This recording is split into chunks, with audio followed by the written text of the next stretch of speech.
তো আজ নতুন কিছু দেখাবো, দেখতে থাকো পুরো ভিডিওটা। অবশ্যই সাবস্ক্রাইব করো চ্যানেলটাকে। অ্যাডভেঞ্চার আজকের। তো বাস আমার বাইক রেডি, আমিও রেডি। দেখতে পাচ্ছ নদী, আর ওই দেখতে পাচ্ছ পুল। তো আজকে রাইড হবে ওই পুলের উপর দিয়ে ওই পার যাব, ওই পার গিয়ে একটু ঘুরবো।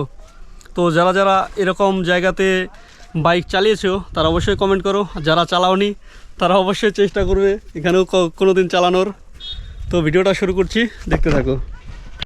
তো আমাদের এই সমস্ত রাস্তাতে চলে অভিজ্ঞতা আছে, আমাদের কোনো অসুবিধা হয় না, আমাদের অভিজ্ঞতা হয়ে গেছে। এভাবেই চলতে হয় আমাদের, ছোট থেকে আমরা এভাবেই মানুষ হয়েছি, যে কোনো রাস্তাতে আমরা মামুলি চলে যাব, কোনো ব্যাপার নেই। জায়গা যেখানে বাইক চালাবো আজকে বলেছিলাম, তো এটা খুব একটা বড় জায়গা না, নদীর উপর দিয়ে বাঁশের মাচা।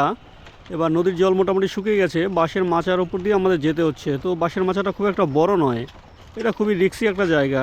এর উপর দিয়ে স্কুলে বাচ্চা কাচ্চা পার হয়, আমাদেরও পার হতে হয়, বয়স্ক লোকও পার হয়। আমরাও ছোটোবেলা থেকে এর উপর দিয়ে পার হয়েছি, যার জন্য আমাদের অভিজ্ঞতা আছে। তো অনেকে হয়তো চলেনি এসবে, অনেকের অভিজ্ঞতা নেই হয়তো।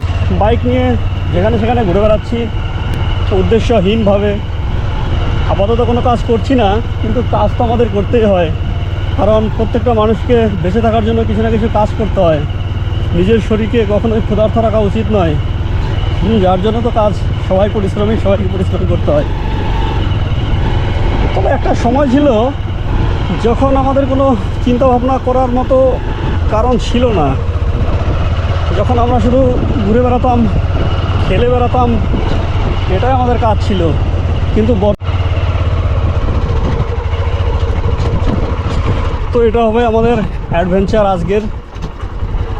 আশা রাখছি অনেকে হয়তো পাহাড়ি রাস্তাতে বাইক চালানোর এক্সপিরিয়েন্স আছে অনেকের, কিন্তু এরকম পুলের উপর দিয়ে কে কে বাইক চালিয়েছে সেটা অবশ্যই জানায়ও, কারণ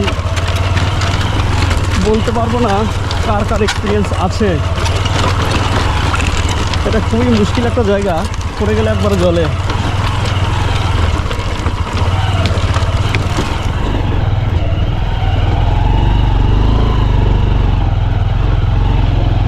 একদম পাহাড়ি রাস্তা থেকে কোনো অংশে কম নয়।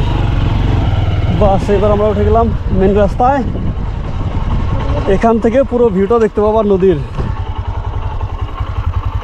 মাছ ধরলি, মাছ ধরলি, চলবে, ঠিক আছে।